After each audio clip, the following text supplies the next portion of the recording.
Now, video 2 examples for zero order reactions. Most of the photochemical reactions are zero order reactions. Photochemical reactions mean the reactions which are proceeding in the sunlight. So hydrogen and chlorine react to give HCl, which is proceeding under light, so it is a photochemical reaction. So this is a zero order example. Next example, thermal decomposition of hydrogen iodide on gold surface. So Hi thermally decomposed to give hydrogen and iodine gases on gold surface. This is also one of the example. And other example, decomposition of ammonia on hot platinum surface. Decomposition of ammonia on a hot platinum surface. This is also one of the example. Next, characteristics of zero order reactions. Here, number 1 point, rate remains constant throughout the course of the reaction. Rate is remain constant throughout the course of the reaction. That means rate is not changed, it is constantly going on. Now second point, rate of the reaction will not change with time. Rate of the reaction will not change with time. Next third point, rate of the reaction does not depend on initial concentration of reactants. Rate of the reaction does not depend on the initial concentration of reactants, but half-life of zero order reaction can be depends on initial concentration. Next, fourth point, concentration of reactants decreases linearly with time. Concentration of reactants decreases linearly with time. Next, fifth one, units of K for zero order reaction as the rate of the reaction. Mean K rate constant units for zero order reaction, moles liter inverse second inverse. It is already yesterday we discussed. So rate constant for zero order reaction, moles liter inverse second inverse. So these are the important characteristics of zero order reactions. Next, first order reactions. What are the first order reactions? A reaction is said to be first order if rate of the reaction depends on change in concentration on one term. So example, here A gives rise to products. Now rate equation for this reaction, if you say rate is directly proportional to A power 1. Here 1 indicates first order reaction. So in the first order reaction, rate of the reaction is directly proportional to concentration of reactants on powers 1 term, power 1. So this is the rate equation for first order reaction. Here 1 indicates order, A is the reactant. Now if we remove proportionality constant, rate equal to K into A power 1.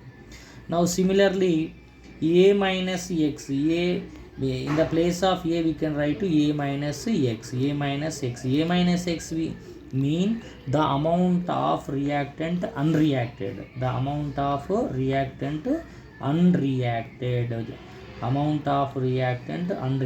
So dx by dt is rate. Here rate is equal to K into A minus X power 1. 1 is indicates first order reaction. That means here rate is directly proportional to initial concentration of reactant, and also rate is directly proportional to the concentration of reactant unreacted. So here dx by dt equal to K into A minus X. Here A minus X is the amount of unreacted reactant. For example, if A is the reactant, if the reaction is proceeding, if initial concentration of A is small a, in T time if X is reacted, in T time if X is reacted.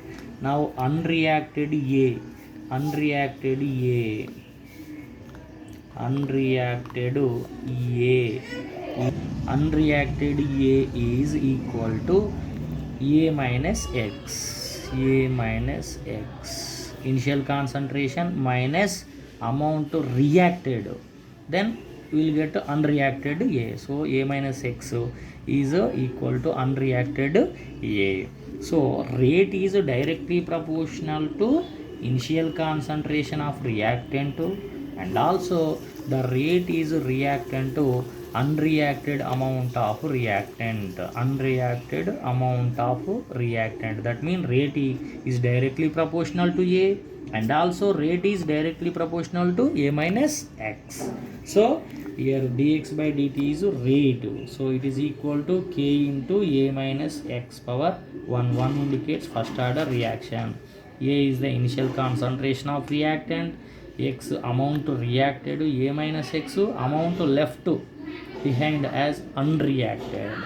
So if you take a graph y equal to mx, this is y, rate is on y axis, so x equal to A minus x, on x axis A minus x dx by dt, rate equal to on y axis.